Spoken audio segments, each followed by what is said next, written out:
students, welcome to C for Chemistry class. My name is Pankaj Singh and today's lecture is on basic concept of molarity and molality. So before we start the topic molarity, please subscribe the channel and also like my videos. So let's start then. So molarity, the definition of the molarity is the number of moles of solute dissolved per liter of the solution or present in the solution.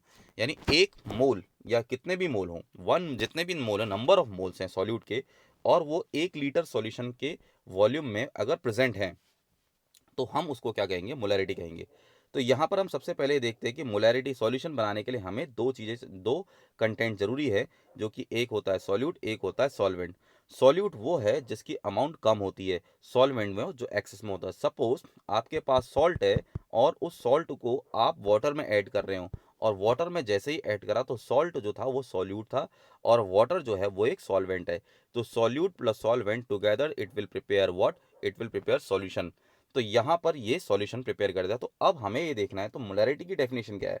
According to the molarity, number of moles, कितने mole 1 litre solution के phase में आ जाए वही आपकी molarity होती है। मान लीजिए अगर आपको एक बॉक्स दे दिया जाए, यहाँ पर एक मान लीजिए एक बॉक्स है जिसकी डायमेंशन जो है 1 × 1 × 1 है, मतलब आपके पास ये लेंथ, हाइट और विड्थ है। और अगर हम इसमें एक बॉल्स जो हैं क्रिकेट की वो एंटर करते जाएं तो आप देखेंगे एक टाइम ऐसा आ जाएगा ये बॉल जो है इससे ज़्यादा इस वॉल्यूम में ऑक्यूपाई नहीं कर पाएगी। तो इसका मतलब यही है कि इसकी एक सेचुरेशन स्टेज आ गई। और यहाँ पर भी ठीक यही होता है किसी भी डिजॉल्विंग स्टेट में। जब कोई भी सॉल्ट या कोई भी शुगर या कोई भी सॉल्यूट किसी भी सॉल्वेंट में डिजॉल्व होता है तो वो उसके एक पर्टिकुलर वॉल्यूम में जो उससे ज़्यादा वो उसमें पर्टिकुलर वॉल्यूम में एक पर्टिकुलर मोल से ज़्यादा वो डिजॉल्व नहीं होता है। तो यहाँ पर हमें उसी को हम बोलते हैं सैचुरेशन स्टेट। अब मोलैरिटी के टर्म में ये है कि अगर आपके पास वॉल्यूम 1 लीटर है, मान लीजिए 1 लीटर, मैं एक मिनिमम स्केल ले रहा हूँ, 1 लीटर है आपके पास वॉल्यूम, तो उसमें जितने भी मोल्स आ गए, 1 मोल, 2 मोल, 3 मोल, 5 मोल, जितने भी आपके मोल मैक्सिमम आकर डिजॉल्व हो गए। अब आप जानते हैं 1 मोल ऑल्सो कंटेन 6.022 इंटू 10⁻23 आयन, या फिर उसमें मॉलिक्यूल हो, एटम हो। तो इतने मोल अगर आपके पर्टिकुलर वॉल्यूम में आ गए तो वही उसकी क्या है, मोलैरिटी होती है। मान लीजिए आपके पास एक बड़ा सा कंटेनर है जिसमें 800 लीटर का जो है स्पेस है, 800 लीटर। सो मोलैरिटी कहती है कि हमें उसके 800 लीटर नहीं, हमें उसके 1 लीटर, यानी हमें तो मिनिमम स्केल चाहिए कि अगर हम उसके 1 लीटर को अलग से हम एक तरीके से कंसिडर कर लें और ये देखें कि इसमें कितने मोल आ रहे हैं, क्योंकि हमें तो मिनिमम स्केल चाहिए ना। तो 1 लीटर में जितने मोल उसके इंसर्ट हो रहे हैं तो 800 में कितने होंगे वो मल्टीप्लाइड कर लेंगे। लेकिन हमारे पास जो मोलैरिटी का जो बेसिक फॉर्मूला है वो यही कॉन्सेप्ट कहता है कि 1 लीटर स्पेस में जितने भी आपके मोल्स आ गए वही आपकी मोलैरिटी है। तो हम जानते हैं कि भाई molarity number of moles per अब सॉल्यूट के लिए मैंने यहाँ पर बी से लिखा है, इसको डेसिग्नेट किया है, और ए से दिखाया है सॉल्वेंट को। तो number of moles of solute dissolve पर लीटर ऑफ द सॉल्यूशन, यानी जितने भी मोल होंगे और 1 लीटर में डिसॉल्व होंगे उसी को हम मोलैरिटी बोलेंगे। नंबर ऑफ मोल को गिवन मास अपन मोलर मास लिख सकते हैं। वॉल्यूम कई बार हमें मिलीलीटर में दिया जाता है, अगर हम उसको लीटर में कन्वर्ट करें, क्योंकि हमें तो 1 लीटर के कम से कम स्पेस में चाहिए, तो हम उसे 1000 से मल्टीप्लाई करेंगे। तो ये इसकी यूनिट होती है मोल पर लीटर, और इसी को हम बोलते हैं molar concentration. So I hope this is getting you clear. Now let's clear it more by taking some examples. See, अगर हमें एक क्वेश्चन दिया गया है कि आपको 1.2 ग्राम KCl दिया जा रहा है, 1.2 ग्राम KCl वेट करके दिया है, और आपको वाटर दिया हुआ है 250 ml का। तो 1.2 ग्राम जो है जब 250 ml वाटर में जाएगा तो वो एक सॉल्यूशन बनाएगा, क्योंकि 1.2 ग्राम KCl आपका सॉल्यूट है और 250 ml वाटर जो है सॉल्वेंट है। Solute plus solvent is equal to solution. I am repeating, solute plus solvent is equal to solution. अब हम जानते हैं कि भाई 1 मोल का मास कितना होगा, यानी उसका मोलर मास कितना होगा KCl का, gram atomic mass of potassium plus gram atomic mass of chlorine, तो 74.55 ग्राम यहाँ पर मोलर मास आ गया है KCl का, 74.55 ग्राम पर मोल। अब हम जानते हैं कि 100 ml जो है 1 लीटर में कंटेन करता है, यानी अगर हम इसको 1000 ml बोलते हैं वो बराबर किसके होता है, 1 लीटर के। सो 250 ml कितने में कितने लीटर होंगे, दैट इज 0.25। अब यहाँ से हमारे को 0.25 जो है वॉल्यूम मिल गया है। Now we need to calculate the mole also. अब सबसे पहले तो हमें ये वेट मिला है कि 74.55 ग्राम पर मोल, यानी एक मोल में 7455 ग्राम होंगे। या हम ये भी कह सकते हैं कि 74.55 ग्राम content in 1 mole, 7455 gram contained in 1 मोल, तो 1.2 gram of KCl will contained in multiplied that is 0.016 मोल। हमारे पास वॉल्यूम है 0.025 लीटर, हमारे पास मोल है 0.16, सो मोल पर litre means molarity, so we can easily say number of moles of solid dissolved per liter of solution, number of mole is 0.0161 upon 0.25 litre of volume.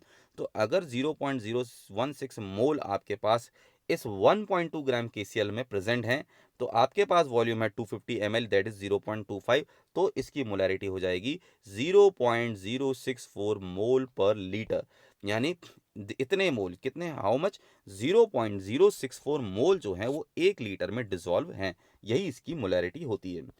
Molarity को express करने के लिए कई बार हम क्वेश्चन को ऐसे भी समझ सकते हैं, अगर हमसे यही पूछ दिया जाए क्वेश्चन में कि 38% HCl बायोमास आपको दिया है, 38% मतलब होता है कि आपको 100 ग्राम का आपके पास सॉल्यूशन, प्लीज इस लाइन को ध्यान से समझना, 38% HCl बायोमास मतलब कि 100 ग्राम HCl में, 100 ग्राम सॉल्यूशन में आपके पास 38 ग्राम जो है वो तो आपके पास क्या है, HCl है, यानी 100 gram solution contained 38 gram of HCl, 100 gram solution contain 38 gram of solute, तो रिमेनिंग क्या हुआ, सॉल्वेंट, क्योंकि सॉल्यूट जो होता है वो क्या होता है, सॉल्वेंट, सॉल्यूशन जो है सॉल्यूट प्लस सॉल्वेंट के मिलके बराबर होता है। अब हमें डेंसिटी भी दी है सॉल्यूशन की, सॉल्यूशन का हमें मास मिल गया है 100 ग्राम, सॉल्यूशन की डेंसिटी है हमारे पास 1.19 ग्राम, तो सॉल्यूशन का वॉल्यूम कितना हो जाएगा, density is equal to mass upon volume, volume is equal to mass upon density that is 84.03 centimetre cube, ये हमारे पास वॉल्यूम आ गया है सॉल्यूशन का।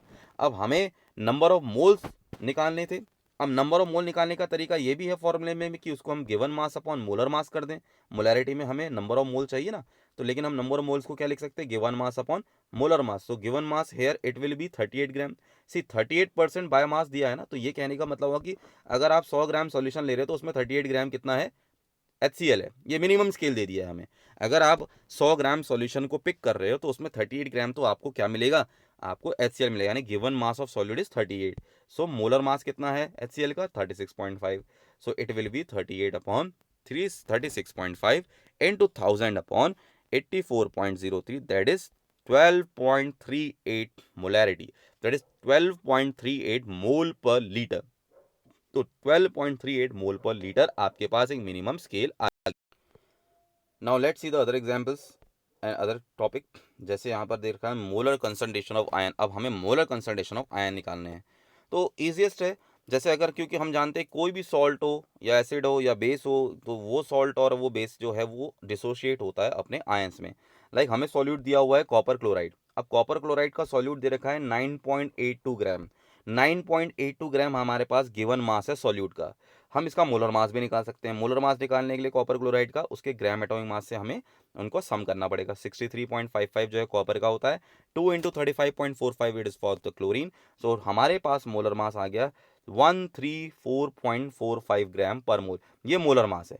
तो नंबर ऑफ मोल निकालने के लिए given mass upon molar mass, given mass upon molar mass of solute, तो सबसे पहले हम सॉल्यूट का क्या करेंगे, मोलैरिटी निकालेंगे, तो सॉल्यूट की मोलैरिटी निकालने के लिए हमें उसका नंबर ऑफ मोल्स चाहिए, यानी हमारे पास है गिवन मास और ये है molar mass, so given mass upon molar mass as per the formula molarity is equal to WB यानी given mass of solute upon molar mass of solute into 1000 upon volume, so 9.82 upon 134.45, 9.82 is the given mass, 134.45 is the molar mass into 1000 upon 600 ml।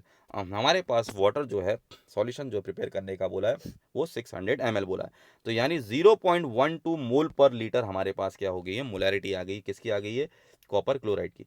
अब यहाँ पर सबसे important ये समझना है कि हमें ऐसे सॉल्ट लेने हैं इन क्वेश्चन के लिए जो कि 100% डिसोशिएट हो रहे हो, ये ध्यान में रखने वाली बात है कि अगर सॉल्ट आपके 100% डिसोशिएट नहीं हो रहा है तो फिर हमें उसके लिए अदर फैक्टर्स में जाना पड़ेगा, तो ये कॉन्सेप्ट फिलहाल जो है 100% डिसोसिएशन वाले सॉल्ट के लिए ही है। देख लीजिए 1 मोल जो है CuCl2 का अगर डिसोसिएट होता है तो कॉपर 2 पॉजिटिव में और 2Cl नेगेटिव में, बैलेंस केमिकल इक्वेशन है ना, तो 1 मोल CuCl2 gives 2 mole of Cl negative, हमें तो निकालने Cl नेगेटिव के ion, 1 mole of CuCl2 gives 2 mole of Cl negative ion, so 0.12 mole will give how much, multiplied, है ना, देखिए यहाँ पर अगर हमारे पास ये हमने आयन और सॉल्यूट का रेशियो निकाल लिया कि 1 मोल जो है सॉल्यूट वो 2 मोल ऑफ आयन दे रहा है, यानी 1 mole of CuCl2 gives 2 mole of Cl negative. So हमारे पास 0.12 मोल जो है मोलैरिटी निकली थी ना CuCl2 की, तो वो कितनी देगी, 2 into 0.2, that means 0.24 molarity of Cl negative. तो इस तरीके से हम आयंस की भी मोलैरिटी निकाल सकते हैं, लेकिन कंडीशन ये है कि वो जो भी आयंस जिस सॉल्यूट से आ रहा है यानी वो सॉल्ट है, तो उसको 100% डिसोसिएट होना जरूरी है। 100% डिसोसिएट होने के बाद ही आप एक बैलेंस केमिकल इक्वेशन से समझ सकते हैं कि एक मोल ने, मिनिमम एक मोल ने how much mole of the ion has given, तभी हम उसको कंपेयर कर सकते हैं। अगर इसी में यही पूछ दिया जाता है कि कितने मोल जो है कॉपर 2 पॉजिटिव आयन के हैं, तो हम कहते हैं कि 1 mole of copper Cl2, 1 mole of CuCl2 is giving 1 mole of Cu2 positive ion. So that means 0.12 mole of CuCl2 will give 0.12 mole of CuCl2 0.12 mole of CuCl2 will give 0.12 mole of copper 2 positive ion. Now if we have example, अब इसी में यही question जो है further जो है हमने other salt के लिए भी ले लिया, जैसे कि हमारे पास Na2CO3 है और हमारे पास उसी में हमें ये पता करना है कि मोलैरिटी निकालनी है Na2CO3 की भी और Na पॉजिटिव की भी और CO3 नेगेटिव की। तो हम जानते हैं 53 ग्राम Na2CO3 हमें दिया हुआ है और वो मेजर कर रखा है हमने 500 ml सॉल्यूशन में, यानी 53 ग्राम जो है Na2CO3 को आपने 500 ml जो है वाटर में ऐड करके एक सॉल्यूशन प्रिपेयर किया है। अब सबसे पहले हम मोलैरिटी निकालेंगे Na2CO3 की। सेम प्रोसेस है, given mass upon molar mass of Na2CO3, given mass upon molar mass of Na2CO3, ये मोल निकालने का तरीका है। तो मोल जो है गिवन मास है वो है Na2CO3 का, दैट इज 53। मोलर मास है 2 into 23 for the sodium, carbon का 12 एंड ऑक्सीजन का 16, तो ये हो जाएगा, that means it will come as 106। पूरा इसको सॉल्व करने के बाद ये वैल्यू आ गई इसकी 1 मोल पर लीटर, यानी मोलैरिटी ऑफ Na2CO3 इज 1 मोल पर लीटर पूरा सॉल्व करने के बाद। जब 1 मोलैरिटी आ गई है हमारी Na2CO3 की, हम ये देख लेते हैं कि ये सॉल्ट जब पानी में डिसोसिएट होगा तो ये कितने मोल जो है सोडियम के देगा और कितने मोल आपके CO3 2 नेगेटिव के देगा। तो 1 mole of Na2CO3 gives 2 mole of Na positive ion and 1 mole of CO3 2 negative. ये बैलेंस केमिकल इक्वेशन है। अब आपको पता चल गया है कि 1 मोल 2 मोल Na पॉजिटिव के दे रहा है और 1 मोल कार्बोनेट को दे रहा है, तो हम मल्टीप्लाइड कर देंगे उसके पर्टिकुलर मोल से। 1 mole of CaCO3 sorry Na2CO3 gives 2 mole of Na positive ion, तो 1 मोल कितना देगा, उतना ही देगा जितने Na पॉजिटिव आयन, तो हमारे पास Na पॉजिटिव आयन भी क्लियर है। See again I am telling you 1 mole is giving the 2 mole of Na positive ion. तो दिस इज द आंसर। हमारे पास मोलैरिटी जो है Na2 पॉजिटिव की Na पॉजिटिव की कितनी होगी, sorry Na positive not 2 positive, Na positive की हो गई है 2 मोल पर लीटर। तो वहीं मोलैरिटी ऑफ CO3 2 नेगेटिव की कितनी होगी, 1 मोल पर लीटर, ये हमारी मोलैरिटी हो गई है। Now we have another concept here. अगर मान लीजिए आपके पास एक कंटेनर है जिसमें नंबर ऑफ मोल्स n है और उसका वॉल्यूम V1 है और उसकी मोलैरिटी भी M1 और V1 है, जैसा कि मैंने यहाँ लिखा हुआ है। यहाँ पर एक कंटेनर है जिसमें मोलैरिटी नंबर ऑफ मोल्स हैं n और उसमें जो है मोलैरिटी है M1, उसका वॉल्यूम है V1। तो अगर हम उसमें ऐड कर दें वाटर, वाटर ऐड करने से क्या उसकी वॉल्यूम में इंक्रीमेंट आएगा, बिल्कुल आएगा। वाटर जैसे ही ऐड होगा उसका वॉल्यूम पहले से बढ़ जाएगा।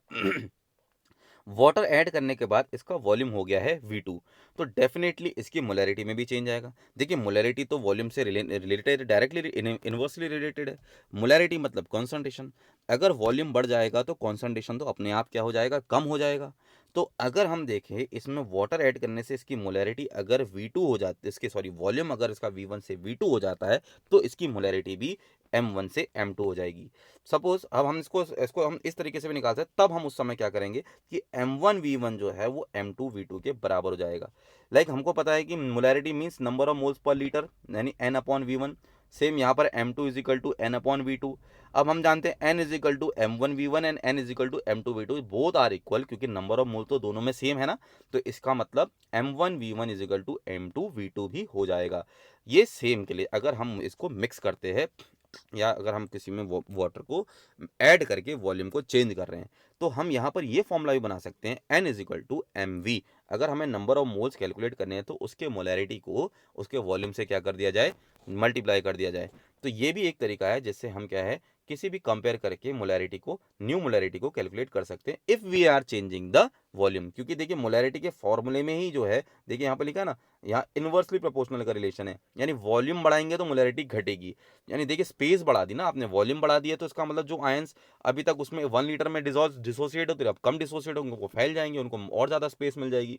आप ऐसे समझ लीजिए, जो हमने बॉक्स की बात करी थी उसमें सपोज आपके 10 बॉल्स आ रही थी, मान लीजिए अभी 6 आ रही है, तो 6 बॉल ले लेते हैं, सपोज 6 बॉल आ रही। अब मैं अगर बड़ा बॉक्स ले लेता हूँ, यानी वॉल्यूम V1 बढ़ा देता हूँ, तो इसका मतलब अब तो ज़्यादा आ सकते हैं ना, तो यानी नंबर ऑफ मोल्स तो कम हो गए, तो इसका मतलब मोलैरिटी पर लीटर जो है वो भी कम हो जाएगी। तो यही वो कॉन्सेप्ट है। अब मान लीजिए आपके पास दो अलग अलग सॉल्यूशन है, जिसकी मोलैरिटी M1 है और उसके वॉल्यूम V1 है। एक और सॉल्यूशन ले लेते हैं जिसकी मोलैरिटी M2 है, उसका वॉल्यूम V2 है। अब दोनों को ऐड कर दिया अलग अलग, अभी तक तो सिर्फ एक ही में चेंज किया था, किसी एक में हमने वॉल्यूम V1 से V2 कर लिया था, लेकिन अब हम क्या कर रहे हैं, एक दो अलग अलग measured volume V2, measured volume V1, उसका measured volume M1, molarity M1, इसकी मेजर्ड जो है आपकी मोलैरिटी M2, दोनों को ऐड कर दिया जाए तो न्यू मोलैरिटी क्या होगी। तो देख लीजिए 12.38, ये आपका यहाँ पर कॉन्सेप्ट आ गया, न्यू मोलैरिटी क्या होगी। तो दोनों को हमने क्या किया, कंपेयर किया है। तो कंपेयर करने के लिए सेम फॉर्मूला लगाएंगे, यानी M1V1 is equal to M2V2 care करेंगे। M1 is the molarity of the HCl, that is 12.38, और उसका वॉल्यूम जो है वो हमें पता करना है, यानी क्वेश्चन हमें यही पूछा गया है एज पर द क्वेश्चन, कि आपके पास मोलैरिटी HCl है जिसकी मोलैरिटी है 12.38, तो उसका वॉल्यूम बताए। अगर अगर उसमें हम वॉल्यूम में चेंज करके 1 लीटर ऑफ 0.10 m HCl बना देते हैं। इसका क्वेश्चन का इजीएस्ट वे में मतलब ये है कि एक सॉल्यूशन है जिसकी मोलैरिटी है 12.38, तो उसमें ये बोल रहा है कि कितना पानी ऐड करें। देखिए हमने जब इसमें वॉल्यूम V1 ऐड करा था, उसकी वॉल्यूम V2 और M2 हो गई थी ना, तो ये बोल रहा है कि आपके पास एक मोलैरिटी है 12.38, इसमें कितना वॉल्यूम हम ऐड करें, कितना वॉल्यूम हम ऐड करें जिससे कि इसका मोलैरिटी जो है 0.1 m बन जाए और उसका वॉल्यूम 1 लीटर हो जाए। फिर से, अगर आपके पास ये बोला जा रहा है, सपोज ये कहा जा रहा है इसमें कि मान लीजिए कि आपके पास मोलैरिटी है 12.38 और उसका वॉल्यूम, आपने उसमें कितना पानी ऐड करेंगे, कितना वॉल्यूम कंसंट्रेशन का ऐड, वाटर का ऐड करेंगे जिससे उसकी मोलैरिटी 0.10 m बन जाए और वॉल्यूम कितना हो जाए 1 लीटर। तो हम same phenomena M1V1 is equal to M2V2 करेंगे, जहाँ पर मास ऑफ वॉल्यूम ऑफ जो पहला हमें कैलकुलेट करना है, मोलैरिटी जो है M1 हमारे पास 12.38 है, वहीं पर मोलैरिटी जो है न्यू सॉल्यूशन की जो है वो है हमारे पास है 0.10 m, और वॉल्यूम है उसका 1 लीटर। तो वॉल्यूम जितना ऐड किया वो है आ गया कंपेयर करके 8.1 सेंटीमीटर क्यूब। यानी अगर हमारे को ये पता करना है कि कितना वॉल्यूम ऐड करके न्यू वॉल्यूम कितना बन, न्यू वॉल्यूम और न्यू मोलैरिटी ये बनी, तो हम उसको ईजीएस्ट वे में इस फॉर्मूले की हेल्प से इजीली कैलकुलेट कर सकते हैं। Now let's see the if we have a condition, like मैं अभी जो बात कर रहा था कि डिफरेंट होता आपके पास, मान लीजिए एक सॉल्यूशन में नहीं, अगर हमारे पास डिफरेंट कंटेनर होते, डिफरेंट कंटेनर, और उसमें M1 और V1 मेजर्ड होता, जो मैं वहाँ बात कर रहा था अभी इससे पहले वाले में, कुछ इस तरीके से हो जाए और दोनों को ऐड कर दिया जाए। पहले तो हमने क्या करा, इससे पहले तो सिर्फ एक ही कंटेनर में चेंज करे हमने, उसी में क्या किया, क्वेश्चन में डिफरेंस बता देता हूँ। पहले वाले में इससे पहले जो था उसमें वॉल्यूम M1 और उसका मोलैरिटी V1, उसकी वॉल्यूम V1 था, मोलैरिटी M1 थी। अब अगर इसमें मैं वॉल्यूम में चेंज करके V2 कर देता हूँ तो डेफिनेटली मोलैरिटी भी V2 हो जाएगी। लेकिन अब कंडीशन ऐसी है कि आपके पास M1 मोलैरिटी है, उसका वॉल्यूम V1 है, दूसरा कंटेनर है जिसमें उसकी मोलैरिटी M2 है और वॉल्यूम जो है V2 है, दोनों को ऐड कर दिया तो टुगेदर क्या बनेगा। तो यहाँ पर ये है फॉर्मूला कि M1V1 plus M2V2 will be new molarity, और उन दोनों का वॉल्यूम भी तो ऐड हो जाएगा। अगर आप किसी का वॉल्यूम 1 लीटर ले रहे हो, किसी का 2 लीटर ले रहे हो, टुगेदर जो हो जाएगा वो कितना 3 लीटर हो जाएगा। तो इस तरीके से वॉल्यूम और मोलैरिटी जो हम कैलकुलेट कर सकते हैं। You can take the help of the numerical here. 0.2 molarity 1000 m HCl, ये एक कंटेनर हो गया, यानी उसका जो वॉल्यूम है वो 1000 ml है। दूसरे कंटेनर की मोलैरिटी है 0.1 m और उसके जो है वॉल्यूम है 300 ml। दोनों को ऐड कर दिया मिक्स करके, तो हम यहाँ इस तरीके से कैलकुलेट कर सकते हैं, यानी M1V1 plus M2V2 is equal to MV1 plus V2, यानी M is equal to M1V1 plus M2V2 upon V1 plus V2। Required values को रख दिया जाए और हमारे आंसर आ गया 0.125। Now let's see the molality है, द कॉन्सेप्ट ऑफ मोलैलिटी।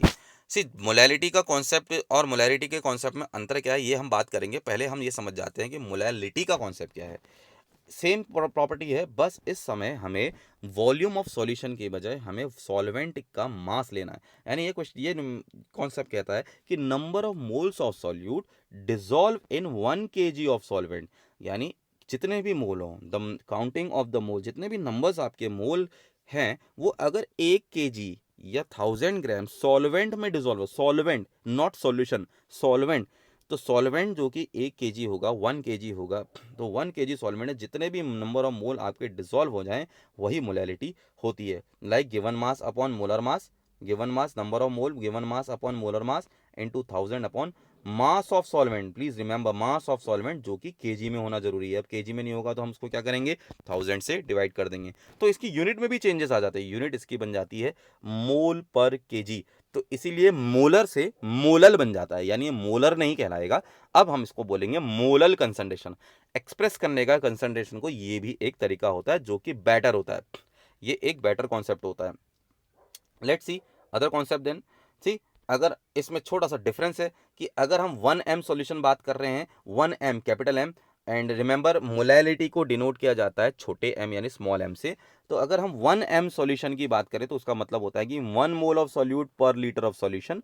लेकिन अगर हम 1m यानी स्मॉल m ले रहे हैं, यानी मोलैलिटी ले रहे हैं, तो उसका मतलब होता है कि 1m solution contain in 1 mole of solute पर केजी ऑफ सॉल्वेंट। यानी ये तो होता है नंबर ऑफ मोल पर लीटर ऑफ सॉल्यूशन, ये है नंबर ऑफ मोल पर KG of solvent, solvent not solution. हाँ, तो यहाँ पर ये सबसे इंपॉर्टेंट है। और सबसे इसमें बेनिफिट ये है मोलैलिटी का कि ये मोस्टली जो है कंसंट्रेशन को एक्सप्रेस करने में लिया जाता है, यूज़ किया जाता है। In the coming topics of the 12 solution हम इसको डिटेल में पढ़ेंगे कि जैसे कि अभी हमें अभी अगर हमें बॉइलिंग पॉइंट मेजर करना है, यानी हम टेम्परेचर का चेंजेस देख रहे हैं, क्योंकि मोस्ट ऑफ द टाइम ये देखा जाता है कि जब भी हम किसी के कंसंट्रेशन को मेजर करते हैं तो उसमें टेम्परेचर का अगर चेंज आ जाए तो टेम्परेचर के चेंजेस से मोलैरिटी चेंज हो जाती है।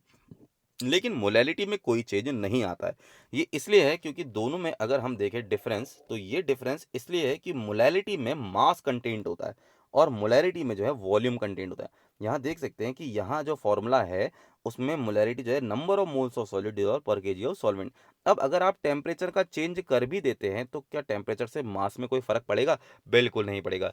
अगर टेम्परेचर से मास में बिल्कुल फर्क नहीं पड़ेगा तो इसका मतलब उसकी मोलैलिटी में भी कोई चेंज नहीं आएगा। लेकिन मोलैरिटी में जो है ठीक यही फॉर्मूले के बजाय यहाँ पर वॉल्यूम ऑफ द सॉल्यूशन होता है। और अगर आप टेम्परेचर का चेंज करेंगे तो क्या वॉल्यूम बिल्कुल चेंज करेगा? बिल्कुल चेंज करेगा। टेम्परेचर चेंज करने से वॉल्यूम जो है चेंज होता है, बहुत कम अमाउंट में ही सही, लेकिन इसमें फर्क पड़ता है। और अगर वॉल्यूम में चेंज आ गया तो डेफिनेटली मोलैरिटी में भी चेंज आएगा। इसीलिए in order to express the concentration, किसी भी कंसंट्रेशन को एक्सप्रेस करने के लिए हम ऑलवेज प्रेफर करते हैं molality. Molality is always preferred because it is not affected by the volume. यहाँ पर हम एक छोटा सा न्यूमेरिकल भी समझ सकते हैं कि कैसे मोलैलिटी हम कैलकुलेट कर सकते हैं and with the help of this. So now let's see this. मान लीजिए 0.85 ग्राम NH3 आपको दिया हुआ है जो डिसॉल्व कर रहा है 100 ml में। क्वेश्चन हमें कुछ ऐसा दिया है कि 0.85 ग्राम आपका NH3 का है और 100 ml सॉल्यूशन में वो डिसॉल्व हो गया है। तो हमसे कहा गया है कि उसकी मोलैलिटी बताओ। इफ द डेंसिटी इज 1.2 ग्राम पर मोल पर ml, डेंसिटी इज 1.2 ग्राम पर ml, तो सबसे पहले तो हमें निकालनी है मोलैलिटी। और मोलैलिटी के लिए एज पर द फॉर्मूला हमें चाहिए given mass of the solute upon molar mass, that means number of mole, number of mole of the solute, number of mole of the solute dissolve per KG of the solvent. अब हमें यहाँ पर सबसे पहले देखना है कि क्या क्वेश्चन में हमें पर केजी ऑफ सॉल्वेंट, क्या सॉल्वेंट का मास दिया है? तो हम देख सकते हैं यहाँ पर सॉल्वेंट का मास कहीं नहीं है क्वेश्चन में। तो we need to find out the solvent mass first. तो हम जानते हैं कैसे निकालेंगे। सबसे पहले हम देख सकते हैं कि क्या क्या हमें नेसेसरी थिंग्स दी गई है। मोलैलिटी होता है number of moles of solid dissolve per KG of solvent, यानी given mass upon molar mass आ जाता है। यहाँ पर ये फॉर्मूले में थोड़ा सा चेंजेस, इसको सही कर लीजिएगा। Given mass WB upon MB है, ये मैंने यहाँ पर थोड़ा सा मिस्टेक करके लेटर्स में चेंजिंग कर दी है। ये WB यानी गिवन मास अपॉन मोलर मास है इनटू 1000 अपॉन WA। अब हमारे पास गिवन मास तो 0.85 है, मोलर मास हम निकाल सकते हैं NH3 का, दैट इज 17, 14 नाइट्रोजन का, 3 हाइड्रोजन का, और हमारे पास अब WA नहीं है, so we are going to find out the mass of solvent. Mass of solution is given, mass of solution is how much we need to find out, that is कैसे निकालेंगे हम mass of solution, उसकी density को उसके volume से multiply करके। Density of solution भी दे रखी है 1.2 ग्राम पर ml, volume of the solution भी 100 ml दे रखा है, तो मास ऑफ सॉल्यूशन मिल जाएगा, यानी density into volume that is 1.2 ग्राम पर लीटर। सी डेंसिटी दे रखी है 1.2 ग्राम पर ml, और वॉल्यूम दे रखा है 100 ml। दैट मीन्स हमारे पास मास ऑफ सॉल्यूशन कितना आ गया, 120 gram is the mass of solution. Solution का मास आ गया है 1.20 ग्राम। मास ऑफ सॉल्यूट कितना है 0.85 ग्राम। मास ऑफ सॉल्यूशन कितना कैलकुलेट किया 120। Solute plus solvent is equal to solution, तो सॉल्वेंट का क्या होगा सॉल्यूशन माइनस सॉल्यूट। तो यहाँ पर हम सॉल्वेंट का मास कैसे निकालेंगे, मास of solution minus mass of solute. That means mass of solution कितना है 120 माइनस 0.85 किसका, मास ऑफ सॉल्यूट का। तो हमें सॉल्वेंट का मास मिल गया that is 119.15 gram. Now everything we have now, given mass of solute, molar mass of solute, mass of solvent is that is 119.15 gram. तो इस तरीके से हम जब वैल्यू को पुट करेंगे, small m that is the molality, molality को easily calculate किया जा सकता है, एंड दैट इज कमिंग 0.41 मोल पर KG. Remember this is mole पर केजी। हम फिर से बता रहा हूं कि मोलैरिटी में मोल पर लीटर, यहाँ पर मोल पर केजी, मोलैलिटी, ये डिफरेंस थोड़ा सा मोलैरिटी और मोलैलिटी में जरूर है। Now we have another thing also, we can also calculate, अगर हमें मोलैरिटी दी जाए, see question the density of 3m solution, यहाँ पर हमें मोलैरिटी दी गई है, एक सॉल्यूशन है जिसकी हमें मोलैरिटी 3m ऑलरेडी दे रखी है, मोलैरिटी यानी कैपिटल M मोल पर लीटर, जिसकी डेंसिटी 1.25 ग्राम है, हमें निकालनी है, हमें कैलकुलेट करनी है मोलैलिटी। तो सबसे पहले तो हमें इस मोलैरिटी से क्या हम मोलैलिटी कैलकुलेट कर सकते हैं, बिल्कुल कर सकते हैं। सी 3m सॉल्यूशन ऑफ NaCl का मतलब क्या हुआ, इसका मतलब है कि 3 मोल जो है वो 1 लीटर सॉल्यूशन में प्रेजेंट है। सी 3 mole of the solution, 3 mole of the NaCl is contained in 1 litre of the solution, ये हमारा 3 मोलैरिटी का मतलब होता है।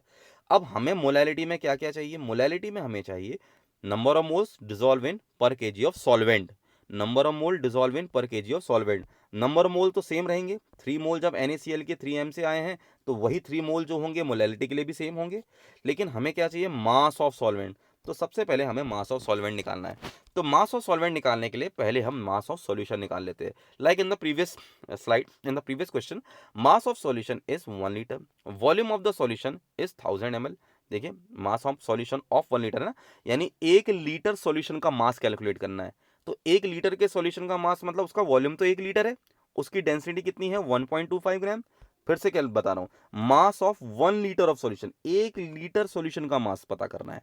तो 1 लीटर सॉल्यूशन का वॉल्यूम तो एक ही होगा, डेंसिटी होगी 1.25 दैट इज 1250, यानी 1250 ग्राम जो है आपका मास ऑफ 1 लीटर सॉल्यूशन, यानी 1 लीटर के सॉल्यूशन का मास कितना आया 1250। अब हमें ये पता करना है कि मास ऑफ 3m यानी 3m NaCl, 3 मोल NaCl में कितने मास होंगे, 1 मोल NaCl का मास। तो हमें देखिए इसको पता करने के लिए कैसे पता करेंगे, मास ऑफ NaCl निकालना है ना, मास ऑफ NaCl यानी 3 मोल, यहाँ पर 3 मोल लिख लीजिएगा अपने कौन उसके लिए कि 3 mole, mass of 3 mole of NaCl। एक मोल का मास होता है 58.5, मोलर मास से निकाल लीजिएगा, इट्स एन इजी। अब तो मोलर मास का पता चल गया कैसे कैलकुलेट करना है। सोडियम का 23, क्लोरीन का 35.5, तो एक मोल का मास जो है 58.5 है, तो 3 मोल NaCl का मास कितना आएगा 175.5। 1 मोल ऑफ NaCl का मास है 58.5, 3 मोल ऑफ NaCl का मास कितना आएगा मल्टीप्लाइड करके 175.5, यानी हमें मास ऑफ सॉल्यूट भी मिल गया। Mass of 1 litre of solution था 1250, मास ऑफ सॉल्यूट मिल गया 175.5। तो इसका मतलब सॉल्वेंट का मास कैसे मिलेगा माइनस करके, दैट इज 1.745 ग्राम, या फिर हम 1.074 kg भी कह सकते हैं।